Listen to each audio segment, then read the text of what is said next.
बिस्मिल्लाहिर्रहमानिर्रहीम। मैं हूं साहिबजादा सरील। आज हम डिस्कस करेंगे अहम खबरें, सबसे बड़ी अहम खबरें जो हैं, जो कल मौलाना फजल रहमान साहब से वज़ीर आज़म पाकिस्तान शहबाज शरीफ की मुलाकात हुई है, उस हवाले से बात करेंगे। और सुप्रीम कोर्ट के जो मखसूस नशिस्तों का फ़ैसला है, जिसमें जस्टिस मंसूर अली शाह साहब जो हैं, जो एक्सपेक्टेड किया जा रहा था कि 2-4 दिन में सितंबर के पहले वीक में जो है ये फ़ैसला अनाउंस कर दिया जाएगा, तफसीली फ़ैसला आ जाएगा।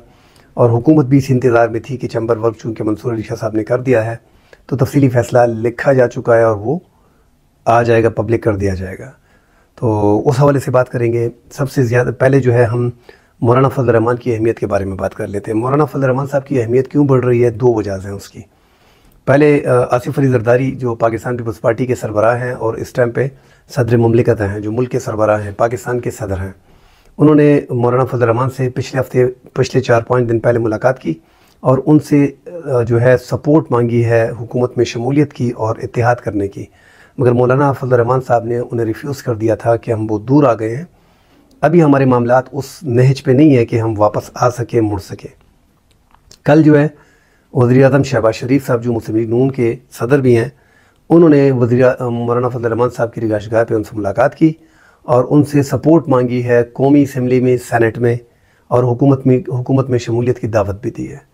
और बताया यही जा रहा है कि मौलाना फजल रहमान साहब ने जो है वो इनकार कर दिया है कि हम तो उसी जगह पे खड़े हैं, आप लोग दूर निकल गए हैं। और इस इनकार की मेन वजह भी यही है कि मौलाना फजल रहमान साहब वाकई इस बार जो है बहुत दूर आ गए हैं। वरना ये वही जमातें हैं कि जो मौलाना साहब के इनका मफाद जो है, इनके मफादात जो थे वो एक साथ थे।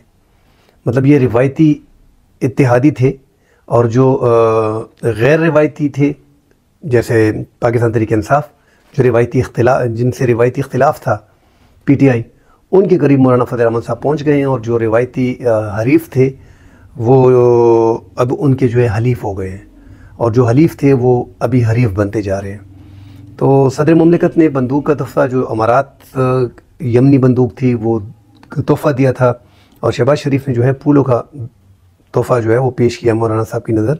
जाते हुए बंदा कुछ ना कुछ लेके जाता है, मगर मौलाना साहब चूँकि इस बार बड़ी दूर निकल गए हैं। अहमियत क्यों है मौलाना फजल रहमान साहब की? 2 बड़ी चीज़ें जो हैं कि मौलाना फजल रहमान साहब की अहमियत इस टाइम पे क्यों ज़्यादा है। एक तो ये है कि कौमी असम्बली में मौलाना फजल रहमान साहब के पास 6 जो कौमी असम्बली के मेंबर हैं वो उनके पास हैं, और 5-6 जो हैं उनके पास सेनेटर्स हैं। तो इससे जो है हुकूमत को बहुत रिलीफ मिल जाता है अगर ये साथ आ जाते हैं। तो ये हुकूमत 2/3 अक्सरियत की कोशिश कर रही है, किसी भी तरीके से आइनी तरामीम हुकूमत लाना चाह रही है। चीफ जस्टिस कादी फ़ाइज़ ईसा के अगर दीगर जजों का टेनेवर भी बढ़ रहा है, तो कोशिश की जा रही है कि उसमें एक ही मतलब है कि कादी साहब का जो मुद्दत मुलाजमत है वो बढ़ा दी जाए, क्योंकि कादी साहब ही इस निज़ाम की गारंटी अभी तक हैं। तो कोशिश ये की जा रही है 2/3 की, और उनमें मौलाना साहब की जो शमूलियत है हुकूमत में वो बहुत ज़्यादा इंपॉर्टेंट रखती है, बहुत ज़रूरी है हुकूमत के लिए। और दूसरी जो मौलाना साहब की खूबी है कि उनके पास स्ट्रीट पावर जो है वो, जैसे ही पीटीआई के बारे में बोला जाता था कि ये बर्गर है, मगर बर्गर पार्टी है, ये क्या स्ट्रीट पावर शो करेंगे। और पाकिस्तान तहरीक इंसाफ ने शो किया कि नहीं, वो मुल्क की सबसे मकबूल जमात है और उनके साथ जो है स्ट्रीट पावर भी बहुत ज़्यादा है। तो 2-3-4 ऐसी जमातें हैं, मैं 3 ही बोल देता हूँ इस मुल्क में इस टाइम पे, कि पाकिस्तान तहरीक इंसाफ के पास स्ट्रीट पावर बहुत ज़्यादा है। और इसी तरह मौलाना फजल रहमान साहब की स्ट्रीट पावर, कोई शक नहीं, नो डाउट, कि मुल्क के किसी भी कोने में, हालांकि अक्सरियत उनकी पुख्तनख्वा में है और बलूचिस्तान में है, अगर पंजाब में मौलाना फजल रहमान साहब चाहें तो लाखों लोगों को निकाल सकता है। इस तरह पंजाब के दीगर शहरों में, बलूचिस्तान में, इवन के सूबा सिंध में, कहीं पे भी मौलाना लाखों लोगों को निकाल सकता है। और मौलाना साहब के वर्कर को कंट्रोल करना कोई छोटी बात नहीं है। तो अगर ये मौलाना साहब को इसलिए खुश रख रहे हैं और उनके साथ मुलाकातें हो रही हैं, अगर कम से कम वो हुकूमत में शामिल भी नहीं होते, तो कम से कम इत्तेहाद जो है वो पाकिस्तान तहरीक इंसाफ से नहीं किया जाएगा। अगर पार्लियामान की सतह पे दोनों आपस में मिल जाते हैं तो ये इनके लिए इतना बड़ा ख़तरा नहीं है। जितना बड़ा ख़तरा इनके लिए ये है कि तहरीक इंसाफ, जमीयत उलमा इस्लाम, या तीसरी बड़ी क़ुव्वत जो है जो स्ट्रीट पावर रखती है जमात इस्लामी, अगर ये इत्तेहाद कर लेते हैं और ये हुकूमत के ख़िलाफ़ प्रोटेस्ट के लिए निकल आते हैं, तो इनको रोकना भी मुश्किल है और ये हुकूमत को गिराने की अहलियत भी रखते हैं।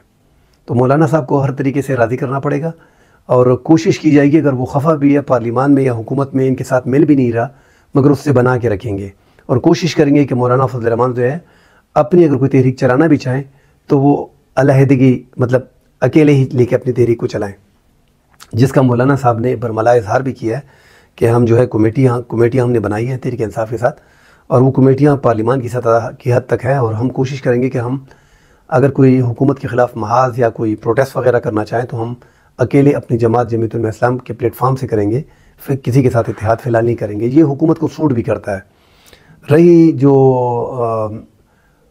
सुप्रीम कोर्ट के हवाले से, तो सुप्रीम कोर्ट के सीनियर जज जो हैं, जो चीफ जस्टिस बनने जा रहे हैं, जस्टिस मंसूर अली शाह साहब, जिसका रास्ता रोका जा रहा है, और किसी तरीके से जुडिशल पैकेज की जो बात की जा रही थी, हुकूमत किसी तरीके से 2/3 अक्सरियत पूरा करने की कोशिश कर रही है। ये जो मौलाना फजल रहमान साहब से मुलाकातें थी, ये भी इसी का हिस्सा है।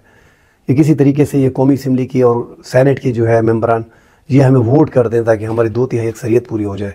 और नाजरीन, आपने देखा भी होगा कि पाकिस्तान तहरीक इंसाफ के जो 41 मेंबर, क्योंकि जो सुप्रीम कोर्ट का 8-5 का फ़ैसला था 12 जुलाई का, कि ये जो तहरीक इंसाफ के और सुन्नी इत्तेहाद कौंसिल के मेंबरान हैं, ये तहरीक इंसाफ के मेंबरान हैं, ये मखसूस नशिस्तें उनकी बनती है, और ये 41 मेंबर जो है ये अपने 15 दिन के अंदर अंदर जो है अपनी पार्टी से हल्फिया बयान वगैरह लेके, एफिडेविट वगैरह लेके इलेक्शन कमीशन में जमा करा दे, और इलेक्शन कमीशन जो है इसको अपनी वेबसाइट पे अपलोड कर दे, मखसूस नशिस्तें भी अपलोड कर दे, और जो लिस्ट दी जाती है तहरीक इंसाफ की तरफ से वो उनका ऐलान कर दिया जाए, मखसूस नशिस्तों का, अक़लियत का और ख़वातीन का, और सुप्रीम कोर्ट में बताया भी दिया जाए। मगर उस फैसले को इलेक्शन कमीशन ने नहीं माना। आला अदलिया का फ़ैसला जो है वो इलेक्शन कमीशन ने रोक लिया।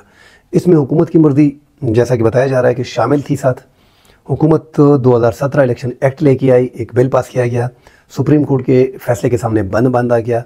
उसमें बताया गया कि जो एक बार पार्टी के लिए कागजात जमा करा देते हैं वो दोबारा किसी पार्टी में शामिल नहीं हो सकते।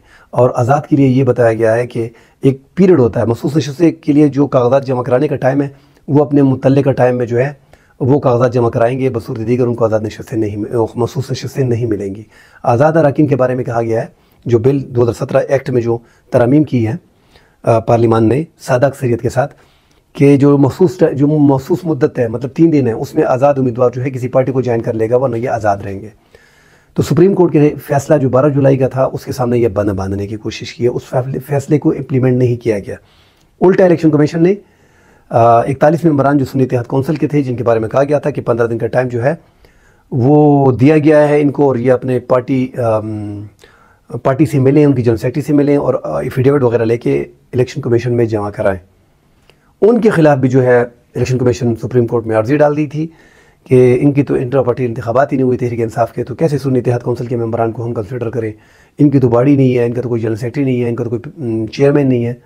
तो ये एक अर्जी डाल दी थी जिसका जवाब सुप्रीम कोर्ट ने नहीं दिया। तफसीली फ़ैसले में ये सारे जवाबात इनको मिल जाएंगे। मगर अब हुकूमत कोशिश कर रही है, अब हुकूमत का प्लान क्या है? एक तो किसी भी तरीके से मंसूर अली शाह साहब को रोकने की कोशिश की जा रही है। 3 तरह के आइनी तरामीम, इन्होंने तो 8 कहा था, मगर 3 जो मेन तरामीम है जो ये करना चाह रहे हैं कि किसी तरीके से चीफ जस्टिस कादी फ़ाइज़ ईसा की मुद्दत मुलाजमत में 2 साल या 3 साल की तोसी कर दी जाए। सबसे बड़ा यही था। और दूसरा ये है कि जो जिस तरह लाहौर हाई कोर्ट का सिस्टम किया गया कि लाहौर हाई कोर्ट में जब चीफ जस्टिस आलिया नीलम को तीसरे नंबर पर उठा के 3 जज उसके नाम दिए गए, और तीसरे नंबर पर जज को उठा के chief justice Lahore high court बना दिया गया। इसी तरह कानून को चेंज करके 175A क्लास 3 में सिर्फ क्लियर लिखा है कि आप जो है चीफ जस्टिस के बाद, अगर वो रिटायर्ड होता है तो उसके बाद मोस्ट सीनियर जो जज होता है जस्टिस मंसूर अली शाह हैं, तो उनकी तैनाती बतौर चीफ जस्टिस सदर पाकिस्तान कर देंगे। तो 175A क्लास 3 इसमें जो है आइनी तरमीम करने की कोशिश की जाएगी कि किसी तरीके से 5 जज के नाम दिए जाएं, क्योंकि पहले 4 जज जो हैं justice Mansoor Ali Shah, justice Munib Akhtar, justice Yahya Afridi, justice Ayesha Malik, ये 4 तो ऐसे जजेज़ हैं कि हुकूमत इनमें ये 5 के नाम इसलिए हुकूमत ने दी है कि ये 4 हुकूमत को एक्सेप्टेड नहीं है। ये आने वाले चीफ जस्टिस हैं ये सारे। जस्टिस अमीनुद्दीन जो 5वें नंबर पे है, उस जज को, या अगर काजी साहब का फार्मूला फेल होता है, उसकी मुद्दत मुलाजमत हम नहीं बढ़ा सकते हैं, तो किसी तरीके से इस आइनी तरामीम को लाके 5वें नंबर के जज जो उनको सूट करते हैं, जिन्होंने 12 जुलाई के फैसले में भी जो 8-5 के इख्तिलाफ आया था, तो उसमें सुप्रीम कोर्ट का जो 8 जजेस का फैसला था उसको गैर आइनी करार दिया था। अपने ही जजों के फैसले को गैर आइनी करार दिया था इख्तिलाफी नोट में। तो इसलिए उस उस जस्टिस के बारे में जो ये 5 नाम जो कोशिश कर रहे हैं कि किसी तरीके से 175 एक क्लास 3 को चेंज कर दिया जाए, मगर उसके लिए इनके पास 2/3 अक्सरियत चाहिए। और तीसरा जो है वो रिफॉर्म्स के नाम पे हो रहा है कि जुडिशल काउंसिल में रिफॉर्म लाए जा रहे हैं, जजेस को रखा जा रहा है। तो ये 3 तरह की कोशिशें हो रही हैं कि किसी तरीके से मंसूर अली शाह साहब के सामने भी बंद बांधे जाएँ, और उनको चीफ जस्टिस अगर वो बनता भी है, पहले तो कोशिश करेंगे कि वो ना बने। अगर वो बनता भी है तो जो रिफॉर्म्स के नाम पे जजेस को रखा जा रहा है, हालांकि ये काम 3 साल, एक चीफ जस्टिस, नया चीफ जस्टिस आएगा, उसका टेन्योर जो है वो 3 साल होगा। तो जो चीफ जस्टिस 3 साल रहेगा उसको चाहिए कि वो खुद ही ये जजेस लगाना और ये रिफॉर्म्स वगैरह बराबर करना, ये खुद वो अपने हाथ से करे तो अच्छा होगा, क्योंकि ज़्यादा अरसा उसने गुजारा है, ना कि जाने वाला चीफ जस्टिस जिसके 50 दिन अभी बाकी हैं, 52 दिन, और वो आके ये जुडिशल काउंसिल का जो इजलास उन्होंने बुलाया हुआ है कमेटी का 9 सितंबर को, कि हम उसमें जजेस लगाने के हवाले से, रिफॉर्म्स के हवाले से, रूल्स के हवाले से बात करेंगे। तो ये काजी साहब को नहीं चाहिए था। काजी साहब को अपने टेन्योर में चाहिए था कि सितंबर में जैसे ही वो चीफ जस्टिस बने तो शुरू के पहले 2, 3, 4, 5 माह में, 6 माह में, 7 माह में कर देना चाहिए था। जब उन्होंने नहीं किया और अब ये रिटायरमेंट में उनके चंद ही दिन बाकी हैं, तो ये जिम्मेदारी खुश असलूबी उनको नई चीफ जस्टिस को दे देनी चाहिए थी। हुकूमत अभी एक्सपेक्टेड कर रही थी, अभी तक इन्होंने कौमी असम्बली के इजलास जो हैं वो भी इन्होंने एडजर्न किए हैं और कोशिश कर रहे हैं। सेनेट का इजलास भी बुलाया था कि किसी तरीके से अपनी पसंद के बेंच भी बना रखे थे कि हम कोई ऐसा इकदाम करने जाएं, तफसीली फैसला आएगा तो उसके सामने बंद बांधने की कोशिश की जाएगी। इस दौरान जो है चैम्बर वर्क कंप्लीट करने के बाद जस्टिस मंसूर अली शाह साहब जो है वो अमरीका चले गए और वो 12 सितंबर को वापस आएंगे। तो ये दोबारा 10 दिन का जो है अरसा इनको मिल गया है, और जस्टिस मंसूर अली शाह जब 12 को आएंगे तो फिर 16 सितंबर तक वो चैम्बर वर्क करेंगे। उसके बाद जो है आगे काम होगा। तो ये थोड़ा सा अभी इनकी हुकूमत के पास एक गैर आइनी रास्ता है जिससे वो तरमीम करने की कोशिश करेंगे, क्योंकि इलेक्शन कमीशन ने सुप्रीम कोर्ट का फैसला जो है वो इम्प्लीमेंट नहीं किया। 41 ऐसे मेंबरान हैं सुन्नी इत्तेहाद कौंसिल के कि वो आज़ाद हैं इस टाइम पे। आपने देखा है कि ज़्यादातर तहरीक इंसाफ के मेंबरान को, कौमी असम्बली मेंबरान को उठाया जाता है, उनको अगवा किया जाता है, उनको किडनैप किया जाता है, उनको उठा के बता दिया जाता है कि किसी को पता नहीं कि वो किधर गया है, बाहर गया है, आज़ाद कश्मीर की सैर करने गया है। तो ऐसे लोगों को टार्चर करके तरीके से 2, 4, 5 दिन, हफ्ता दिन, 10 दिन, 20 दिन अपने पास रखे, ऐसे ही लोगों को फिर इस्तेमाल किया जाता है। अगर वहाँ पे मौलाना फजल रहमान साहब हामी भर लेते हैं तो फिर इनके पास 4-5 बंदे की कमी है, और 4-5 बंदे हुकूमत को, तहरीक इंसाफ से इनके बंदे तोड़ना कोई मुश्किल काम नहीं है। हालांकि वो फ्लोर क्रॉसिंग है, मगर चूंकि मैंने बता दिया ना कि इस टाइम पे जो जजेस जो बेंचेस बैठे हैं, 12 सितंबर है, चीफ जस्टिस मंसूर अली शाह वापस आएंगे, फैसला अभी तक जो है मखसूस नशस्तों का नहीं आया। तो ये हुकूमत अगर एक इकदाम करना चाहती है, जिसकी कोशिश की जा रही है, जिस पे सोचा जा रहा है कि आया हम ऐसा अमल करें हमारे लिए मसाइल तो खड़े नहीं होंगे, ज़्यादातर उनको यही बताया जा रहा है कि देखिए ये 4 जजेस मोस्ट सीनियर जज हैं, आप कैसे 4 जजेस को बाईपास करके आप उनके फैसले को बाईपास पहले से कर रहे हैं, उनके फैसले को इम्प्लीमेंट नहीं कर रहे हैं। आप अगर ऐसी हरकत भी करते हैं तो ये बड़े मसाइल हो जाएंगे कि आप फ्लोर क्रॉसिंग कराएंगे, उसके हवाले से जो है सुप्रीम कोर्ट के डिसीजन मौजूद हैं, उनके फैसले मौजूद हैं, ये रिवर्स हो जाएंगे। और सुप्रीम कोर्ट देखती भी यही है, जो फैसला जो आईनी तरमीम इन्होंने की है और सुप्रीम कोर्ट का फैसला रोका हुआ है 2017 जो आईनी तरमीम इन्होंने की है 2024-2017 इलेक्शन एक्ट में, उसको भी रिवर्स कर दिया जाएगा। क्योंकि ये जो सिंपल अक्सरियत से इन्होंने तरमीम की है, तो ये सुप्रीम कोर्ट के फैसले को देख के की है ना, तो सुप्रीम कोर्ट इस आईनी तरमीम को देखेगी कि आया ये आईनी तरमीम इन्होंने हमारे फैसले के तनाजुर में किया है, क्योंकि यह बाद में एक गलत एक बुनियाद बन जाएगी एक लोगों के लिए। जो भी हुकूमत आएगी वो एक सिंपल अक्सरियत से, सुप्रीम कोर्ट का जो फैसला उसे पसंद नहीं होगा तो वो एक सिंपल अक्सरियत से सुप्रीम कोर्ट के फैसले के ख़िलाफ़ आईनी तरमीम मंजूर करके सेनेट से और कौमी असम्बली से, और सदर तो उसका अपना ही होता है, दस्तखत करके सुप्रीम कोर्ट का फैसला रोक लेगी। तो उस पर भी पूरा अमल दमल ये पूरा बाकी है, जब तफसीली फैसला मखसूस नशस्तों को आएगा। और ये सारा मखसूस नशस्तों का गेम है, और ये मखसूस नशस्तें कल भी हमने इस पर कहा है कि ये पूरा प्लान जो था, जैसे ही ये रूल्स बनाने के लिए 3 रुकनी कमेटी थी जिसमें जस्टिस मंसूर अली शाह साहब थे जिन्होंने 1.5 साल इस पर काम किया था रूल्स बनाने पे। तो हमारे लॉ मिनिस्टर जो हैं आज़म नज़ीर तारड़, उन्होंने 3 मई को कह दिया जस्टिस मंसूर अली शाह उनकी कमेटी को जुडिशल काउंसिल में कि इस तरह है कि हम आईनी तरमीम ला रहे हैं, फ़िलहाल आप इसको रोकिए अपने रूल्स को। तो एक 1.5 साल उन्होंने रूल्स पे काम किया है जजेस ने, आप उनको बोलने के रोकें, आपका मतलब ये कि रद्दी की टोकरी में इसको फेंकें, हम अपनी आईनी तरमीम लेके आ रहे हैं। उस टाइम पे ये मखसूस नशिस्तें जो हैं ये हुकूमत ने माली गनीमत के तौर पे आपस में बांट ली थी पाकिस्तान तहरीक इंसाफ की, तो इनके पास 2/3 अक्सरियत थी और ये यही कोशिश कर रहे थे कि हम ये तरीका कर लेंगे। मगर ये राज जो अफशा हुआ ये 3 मई को जस्टिस मंसूर अली शाह पे अफशा हुआ कि यार ये तो आईनी तरमीम लाने की कोशिश की जा रही है और ये जो प्लान इन्होंने बनाया हुआ है, हमने इतना काम किया हुआ है 1.5 साल, जजेस ने 1.5 साल कितनी मेहनत की है, रूल्स बनाए हैं जजेस के लिए, तरीक़ाकार ज़ाब्ता बनाया हुआ है और ये हमें बता रहे हैं कि इसको बंद कर दे, हम आईनी तरमीम लेके आ रहे हैं। तो उन्होंने ये भी देखा होगा कि आईनी तरमीम के पास तो इनके पास अक्सरियत ही नहीं है और ये जो नशिस्तें लेके बैठे हैं वो भी माली गनीमत आपस में बांट के बैठे हैं। तो कादी साहब से ये गलती हुई थी उस टाइम पे, क्योंकि जस्टिस यहया अफरीदी, जस्टिस मंसूर अली शाह ये जो हैं ये कादी साहब के बड़े करीब थे। जैसे जस्टिस अमीनुद्दीन है और जस्टिस जमालुद्दीन है और जस्टिस नईम अफगान है, ये सारे एक ग्रुप का हिस्सा माना जा रहे थे, बड़े करीब थे। और कादी साहब कोशिश कर रहे थे कि जितना भी तहरीक इंसाफ को दबाया जा सके, उनकी नशिस्तें छीनी जा सके, उनको जितना प्रॉब्लम क्रिएट किया जा सके वो उन्होंने अपने टाइम में क्रिएट किया। जितने भी केसेस थे उनमें अपनी हम ख्याल बेंच बना के तहरीक इंसाफ को रोके रखा कि 8 फरवरी की जो इलेक्शन है वो भी मुतनाज़ा ना बन जाए, ट्रिब्यूनल्स को भी काम करने नहीं दिया गया और जितने भी तहरीक इंसाफ के फैसले आ रहे थे उनको रोकने की कोशिश की जा रही थी। ऊपर से वहाँ से इमरान खान, उनकी पार्टी चीख रही थी और इमरान खान बार बार बता रहा था कि यार चीफ जस्टिस कादी फायदी साहब हमारे केसों से हट जाए, मेरे केसेस से हट जाए, मेरी पार्टी के केसेस काइंडली ना सुने। बार बार रिक्वेस्ट करने के बावजूद जो ही बेंच बनता है तो वो कादी साहब का हम ख्याल बेंच जो है जस्टिस नईम अफगान और जस्टिस अमीनुद्दीन और justice Jamaluddin, justice chief justice Qazi Faez साहब, ये बना के उनके फैसलों को जो है 4 जो कौमी असम्बली की सीटें हैं उन्हीं को दे दी गई है। हालांकि ये परसेप्शन इनके बारे में भी बन गया है कि ये जाते जाते भी एक ऐसी वो छोड़ गए हैं कि अपने आप को मज़ीद गंदा कर दिया। नहीं होना चाहिए था। जब ट्रिब्यूनल्स बन गए हैं तो सब कुछ ट्रिब्यूनल को शिफ्ट कर दें और ट्रिब्यूनल्स को अपना काम करने दें, ना कि आप डायरेक्टली इधर ऐसे फैसले करते आ रहे हैं जिनको नुकसान हो रहा है, इस मुल्क का भी हो रहा है, कि गलत परसेप्शन भी सेट कर रहे हो दूसरों के लिए।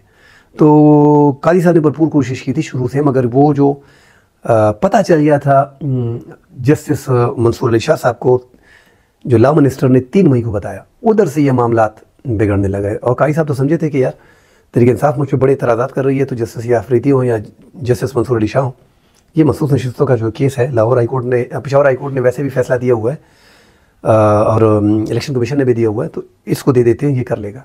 इन्होंने बस अपना ही समझ के बेंच में हवाले कर दिया जस्टिस मंसूर अली शाह साहब के। जस्टिस मंसूर अली शाह साहब ने पेशावर हाई कोर्ट का फैसला और इलेक्शन कमीशन का फैसला जो हुकूमत ने आपस में सीटें बांटी थी उसको मुअत्तल कर दिया, उस पर स्टे दे दिया। और जो हुकूमत के पास लोग थे जो आपस में बंदर बांट की थी, उनको कहा कि आप कानून साजी में हिस्सा नहीं ले सकते। और फिर केस सुप्रीम कोर्ट में चला और जैसे ही सुप्रीम कोर्ट में केस चला तो 12 जनवरी को फैसला आया और 12 जनवरी को जस्टिस मंसूर अली शाह ने फैसला सुनाया, क्योंकि उनकी अक्सरियत थी 8-5 की अक्सरियत से ये सारी सीटें जो थी ये तहरीक इंसाफ की बनती थी, ये पाकिस्तान तहरीक इंसाफ को दे दी गई। अब ये तहरीक इंसाफ को क्यों दे दी गई, ये जो बार बार बताए जा रहे हैं अपने एंकरों के ज़रिए, अपने सहाफ़ियों के ज़रिए और अपने कोर्ट रिपोर्टरों के ज़रिए और अपने अहदेदारों के ज़रिए और जो रहनुमा प्रेस कॉन्फ्रेंस कर रहे हैं कि यार ये तो आइन को रीराइट किया गया है और ये फैसला जो है गलत है, ये तो आइन से हट के गए हैं, इन्होंने तो क्रीज से बाहर निकल के शार्ट खेलने की कोशिश की है और ये फैसले हम नहीं मानते और ये फैसले इस तरह नहीं होते। और अपने एक आध जज को कह भी दिया कि आप इख्तिलाफी नोटिस बारे में लिखिए जिसको बाद में डिस्कस किया जाए। वो इख्तिलाफ नोट लिखा गया, बाद में डिस्कस किया गया, असम्बली में उछाला गया, कौमी असम्बली में उछाला गया, फिर जो है आइनी तरामीम लेके आए, 2017 इलेक्शन एक्ट बीच में लेके आए, तो फिर ये इस तरह किया गया कि उसको उछाला गया। 8-5 की अक्सरियत से फैसला आया जिसमें क्लियर कट कह दिया गया, एक ही जो अभी तक तफसीली फैसला उसका नहीं आया, हम बार बार कह रहे हैं कि तफसीली फैसला आएगा तो चीफ जस्टिस कादी फायदी इसका का ज़्यादा नुकसान होगा, क्योंकि 13 जनवरी को इलेक्शन से एक माह तकरीबन पहले इन्होंने तहरीक इंसाफ से सिंबल का निशान ले लिया था। और जो तहरीक इंसाफ के वकला थे वो बार बार चीख रहे थे बिरस सैफ वगैरह कि जज साहब, काजी साहब, इस तरह है मिलाड कि फिर हमें मखसूस नशिस्तें नहीं दी जाएंगी। बाकायदा इस पर आर्गूमेंट हुए, मगर चीफ जस्टिस चूँकि लग रहा था कि वो पूरा एक सिस्टम चल रहा है उसके तहत चल रहे हैं, तो उन्होंने उन चीज़ को बिल्कुल कानून में उंगली डाल दी, वो सुने ही नहीं। और 13 जनवरी को इलेक्शन से तकरीबन 28 दिन पहले, एक माह पहले 13 जनवरी को कादी साहब ने तहरीक इंसाफ से बल्ले का सिंबल छीन लिया। अब इलेक्शन में एक मार रहता है, एक मशहूर एक पॉपुलर पार्टी से, जो पाकिस्तान की पहली पार्टी हो या दूसरी पार्टी हो या तीसरी पार्टी हो या चौथी पार्टी हो, क्या कोई उससे सिंबल का निशान ले सकता है?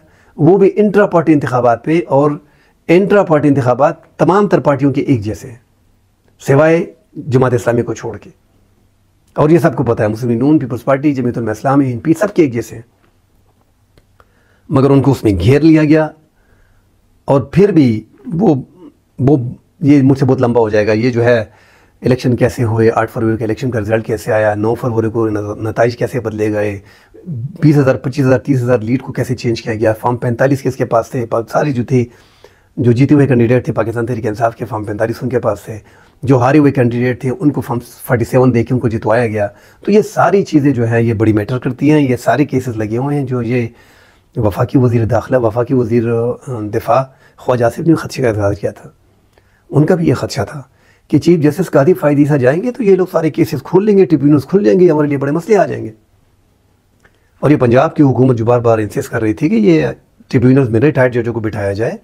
अब आपको भी पता है कि रिटायर्ड जज का क्या काम होता है, वो बेचारा तो नवासों को खिलाता है या घर में बैठा होता है, उसको अब दोबारा नौकरी दे रहे हैं, और जो नौकरी दे रहा है तो वो उनका एहसान उन पर होता है, तो वो क्या करेगा? ट्रिब्यूनल में कहता है रिटायर्ड जजों को बिठाओ ताकि वो ये इलेक्शन ट्रिब्यूनल्स के फैसले करें। और पंजाब हुकूमत अभी तक उन पर मसला चल रहा है और काई साहब ने सब कुछ रोका हुआ है, तो ट्रिब्यूनल्स को काम नहीं करने दिया जा रहा। अब काई साहब के जाने में कम टाइम है, ये कोशिश की जा रही है कि किस तरीके से इसको आराम किया जाए। आया इलीगल तरीका अपनाते हैं कि 2/3 अक्सरियत से चीफ जस्टिस कादी फ़ायद ईसा की मुद्दत मुलाजमत बढ़ाते हैं इलीगल तरीके से। आइन मतलब ये कि आप फ्लोर क्रॉसिंग कराएंगे, 4-5 बंदे फिर भी आपके पास कम है, अगर आप मौलाना फजल रहमान साहब को राज़ी भी कर लेते हैं। 4, 8, 10 सीटें कम थी, 8-9 सीटें कम थी, मगर कादी साहब ने मेहरबानी करके 1 हफ़्ता पहले 4 सीटें आपको दे दी हैं, तहरीक इंसाफ से छीन के पाकिस्तान तहरीक इंसाफ को दे दिए, तहरीक इंसाफ से छीन के पाकिस्तान मुस्लिम लीग नून को दे दिए। अभी 4-5 कौमी असम्बली में और सीटें मजीद इनको दरकार है। तो ये लोग जो उठाए जा रहे हैं, मारे जा रहे हैं, पीटे जा रहे हैं और गायब रहते हैं, तो वो किस दिन काम आएंगे? उनको यहाँ पे धकेल दिया जाता है ना। तो अगर ऐसे कोई गैर आइनी, गैर कानूनी आइनसाजी ज़बरदस्ती करा भी लेते हैं तो यहाँ पे 12 दिन इनके पास हैं, मगर लोग इनके वकला ऐसे हैं जो उनको मना कर रहे हैं कि ये तरीका ना अपनाएं। चीफ जस्टिस अगर जाना चाह रहे हैं, उसका टाइम पूरा हो रहा है, किसी तरीके से नहीं रुक रहा, आपके पास आईनी 2/3 अक्सरियत नहीं है, मौलाना साहब को बरादी करना कोई आसान काम नहीं है, वो मसाइल भी आपस में है, फिर भी आपके पास बंदे कम पड़ रहे हैं, तो एक ऐसा गैर आइनी रास्ता ना अपनाएं जो एक मिसाल बनेगी और आपके लिए प्रॉब्लम क्रिएट होगी।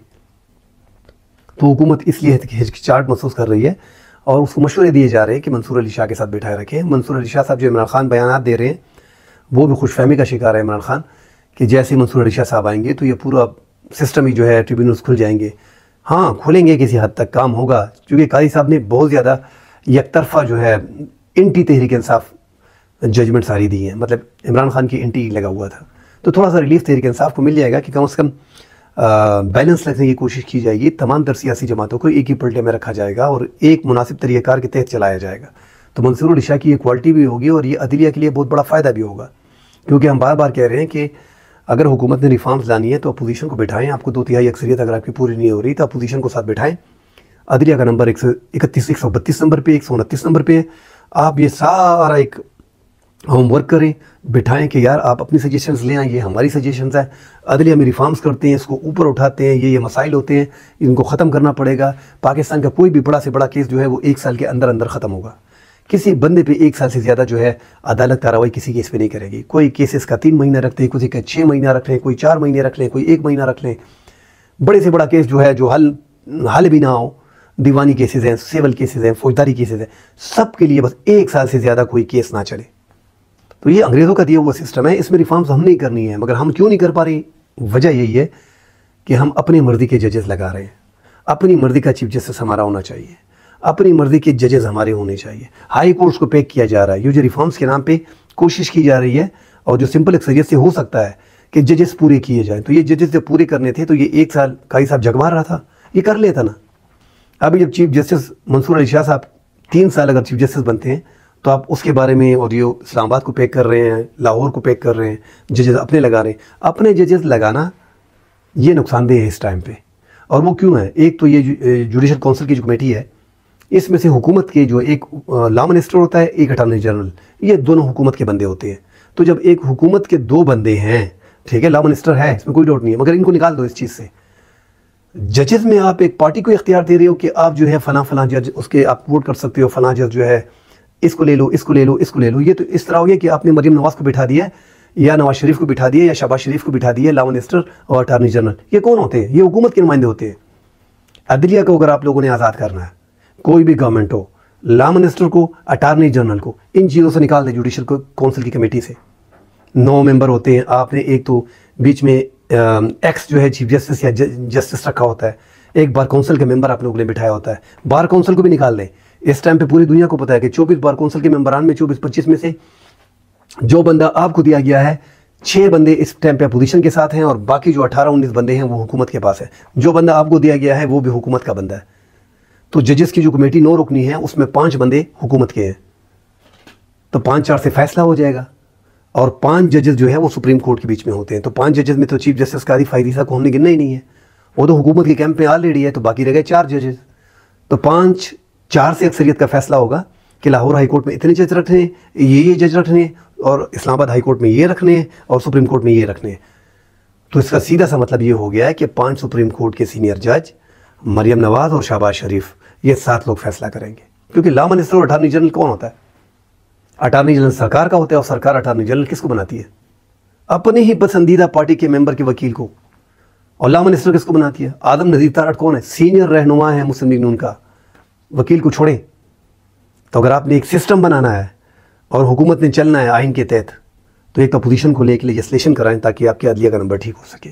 जुडिशल काउंसिल कमेटी की जो है उससे ये लॉ मिनिस्टर और अटारनी जनरल को निकाल दें, ताकि ये सियासी भर्तियाँ, ये सियासी पोस्टें, ये सियासी जज, इनका मामला ही ख़त्म हो। कल इंशाल्लाह अगले प्रोग्राम में मिलते हैं। अल्लाह हाफिज़।